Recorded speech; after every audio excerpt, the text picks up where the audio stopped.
Hi guys, this is Tim from Overlay.live and welcome to this tutorial video. In this video I'll show you how to set up the ROG-X by elmorlabs with your Overlay.live account. Also, if you have any questions about the ROG-X itself, you can check out our YouTube video on that, which is a hands-on video with a lot of information on how it works and what it can do for you. I'll put the link in the description below. To start, here's what you will need. First, you will need the ROG-X. If you don't have one, you can simply order one from our website at overlay.live/shop. Then you will need a Raspberry Pi. We do support both Raspberry Pi 2 and 3. Keep in mind that only the Raspberry Pi 3 will come with onboard Wi-Fi support. You will also need a power source through USB, some cables to wire up the Raspberry Pi to the ROG-X, an SD card as well as an SD card reader.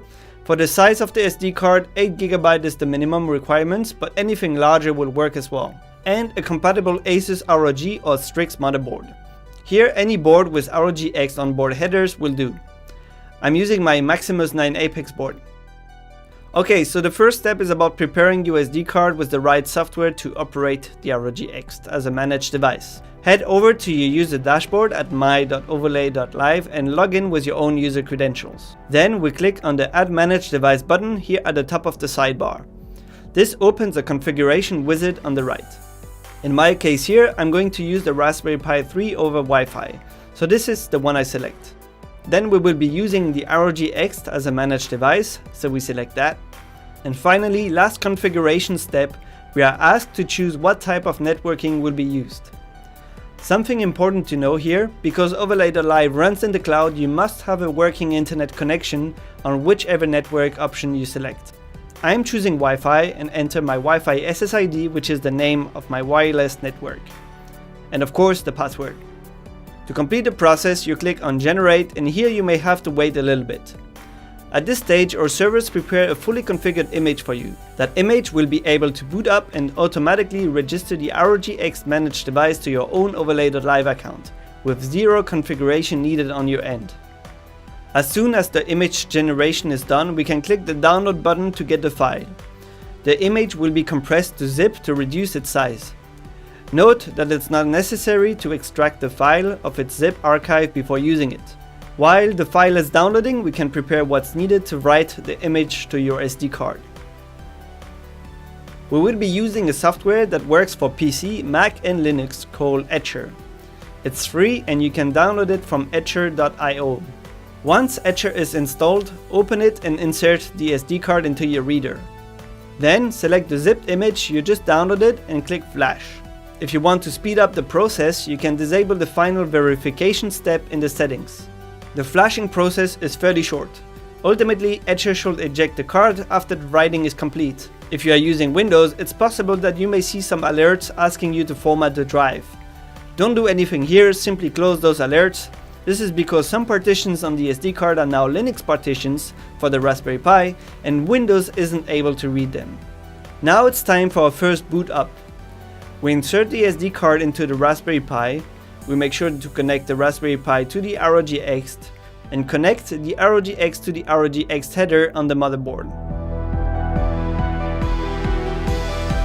Power on the Raspberry Pi by connecting the USB cable. And you will see from the onboard LEDs that it has started. Now is the moment where you will need some patience. This step can take 10 to 15 minutes depending on your internet connection. Simply let the Pi do its thing during that time. To know if the update is complete, click from time to time the refresh button here in the dashboard sidebar.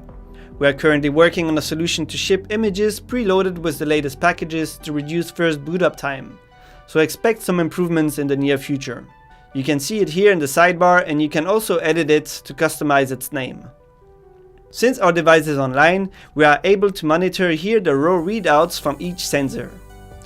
Click on the Refresh Sensor List button to update the list. And then hit the Show Real-Time Values button. You should see then the live readouts coming from the ROG-X sensors. From the Edit panel, you also have the ability to rename each sensor. Feel free to do so if needed. Now that our device is operational and streams telemetry, we can configure our first overlay.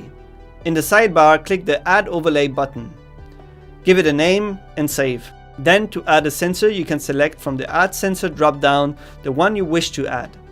I'm going to display CPU frequency and motherboard boot code.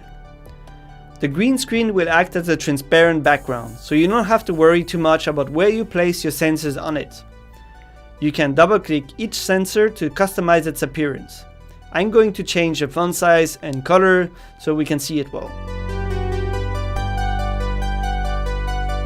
Finally, scroll down and hit the Save button at the bottom of the page.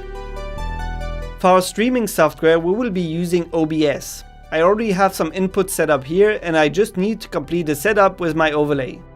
To add the overlay, I'm adding a browser source and set it to the recommended 1920 by 1080 resolution. For the page address, copy-paste the overlay URL from the overlay we just created. And that's it. The overlay will automatically load and you will now see a number on a transparent background. Of course, you can resize it and position it wherever you need it. So that's it. Now you know how to set up the ROG X as a managed device on Overlay.live. If you have any questions, let me know in the comments below. For more in-depth questions or troubleshooting, check out our community forums at community.overlay.live. If you like what we do at Overlay.live, make sure to subscribe and follow us on Facebook or Twitter for updates on the latest. Thanks for watching.